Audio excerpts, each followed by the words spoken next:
One of the first things I found out about Morton Bartlett was that he died alone, as he'd lived, and he died with a secret.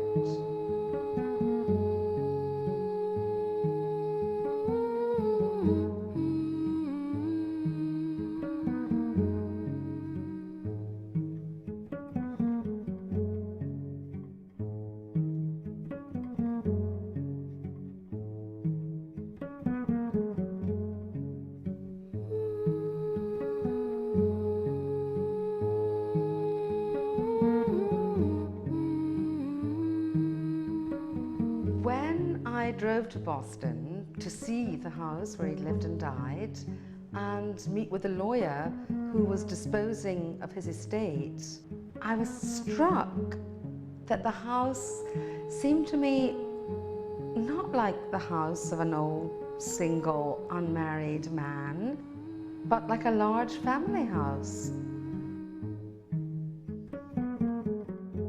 And it was clear that Morton Bartlett had only ever lived on one floor of this house.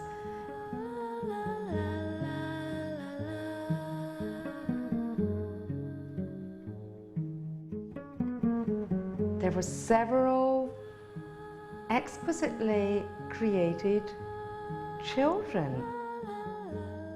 There was a cupboard in the house, and inside there were photographs and negatives. I was intrigued.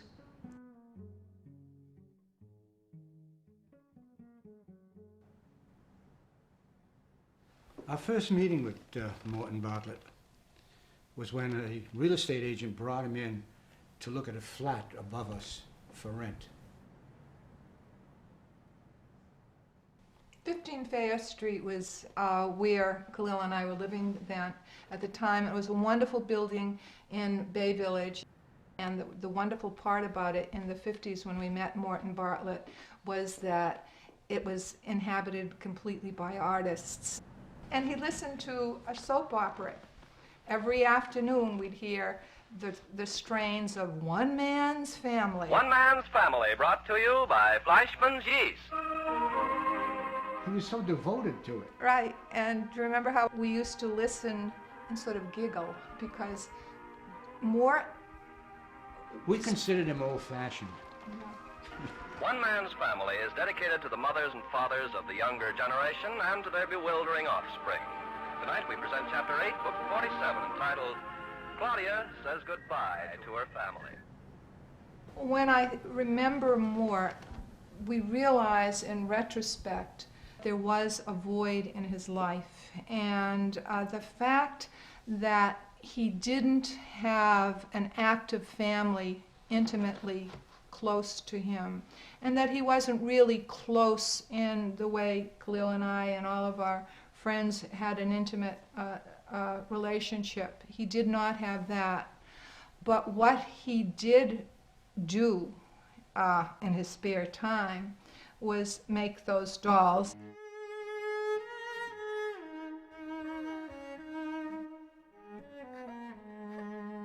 When Bartlett's work was found, there were the figures, of course, in addition to lots of extra arms and legs and heads, still wrapped in the 1963 Boston newspaper that he'd wrapped them in when he put them away.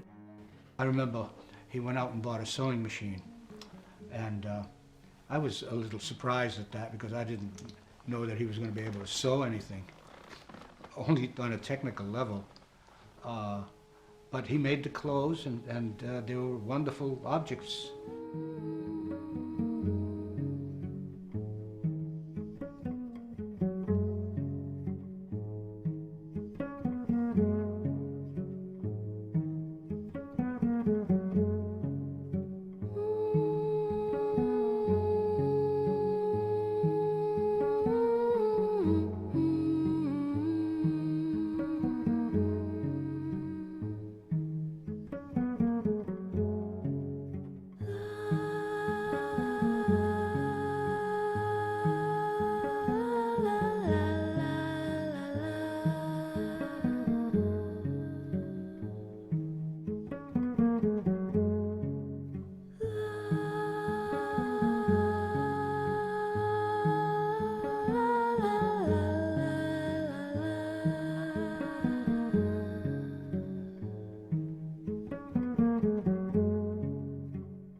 As a private dealer, it was important for me to have a public forum to exhibit the dolls.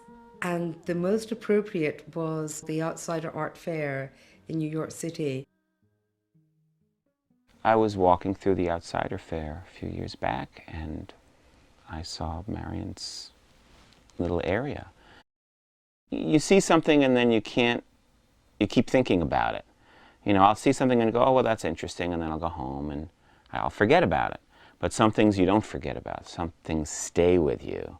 And there's something in the Bartletts that mix innocence and danger, that mixes a kind of a loss and a yearning. And I like to create work, and I like to look at work that has a lot of different levels to it. And I think that the Bartletts have, you know, many levels going on in that way. It's quite remarkable that since its discovery 7 years ago, the work's now in many important collections. And most recently, the Metropolitan Museum of Art in New York, where Morton Bartlett is one of the first outsider photographers to be included in their permanent collection.